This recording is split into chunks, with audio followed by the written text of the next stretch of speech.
എന്റെ മുത്ത് ശിഹാബ് തങ്ങൾ എത്ര മനോഹരമായാണ് ഈ യുവ സമൂഹത്തെ, ഈ മുസ്ലിം സമാജത്തെ ഹൈന്ദവർക്ക് എതിരാവാതെ ഇങ്ങനെ കാത്തു സൂക്ഷിച്ചു പോയത്. എത്ര മാന്യമായാണ്. എല്ലാവർക്കും ഉപകാരം ചെയ്തില്ലേ തങ്ങൾ? എല്ലാവർക്കും ഉപകാരം ചെയ്തില്ലേ തങ്ങൾ?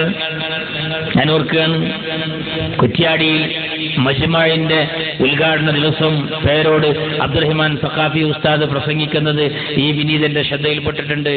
അദ്ദേഹം സ്വാഗതം പറയുമ്പോൾ പറഞ്ഞു, കുറ്റ്യാടിയിലെ മജ്മഅിന് വേണ്ടി ഞങ്ങൾ ഗൾഫിൽ പര്യടനത്തിന് പോയപ്പോ ഗൾഫിലുള്ള ആ അറബി പറഞ്ഞു, നിങ്ങൾ സയ്യിദ് മുഹമ്മദ് അലി ശിഹാബിനെ അറിയുമോ?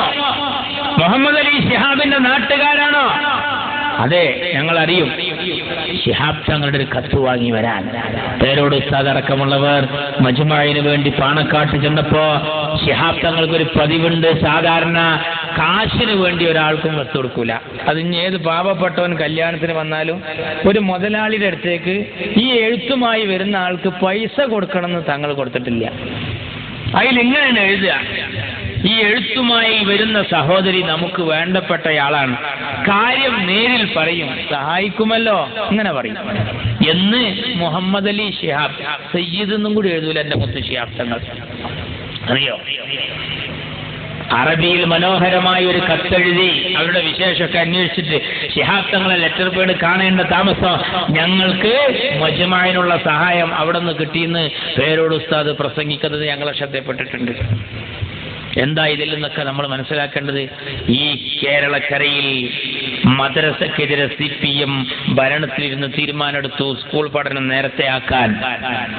കാന്തപുരം ഉസ്താദ് പറഞ്ഞു, എൻ അലി അബ്ദുള്ളയോട് ഗവൺമെന്റിനെ തിരുത്തണം പറഞ്ഞു. ചെറുശ്ശേരി ഉസ്താദ് പിണങ്ങോട് അബൂബക്കറിനെ വിളിച്ചിട്ട് തിരുത്തണം. അവരൊക്കെ തിരുത്താൻ വേണ്ടി പോകുമ്പോ ജമാഅത്തിന്റെ അമീർ ആരിഫ് അലി പറഞ്ഞു, ഞാനുണ്ട്.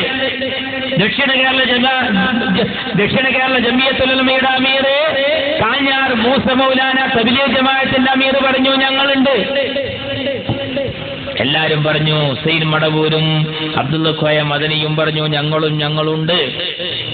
പക്ഷെ നിയമസഭന്റെ ഉള്ളിലേക്ക് ആർക്കും പോകാൻ പറ്റൂലല്ലോ, ജനപ്രതിനിധികൾക്കേ പോകാൻ പറ്റും.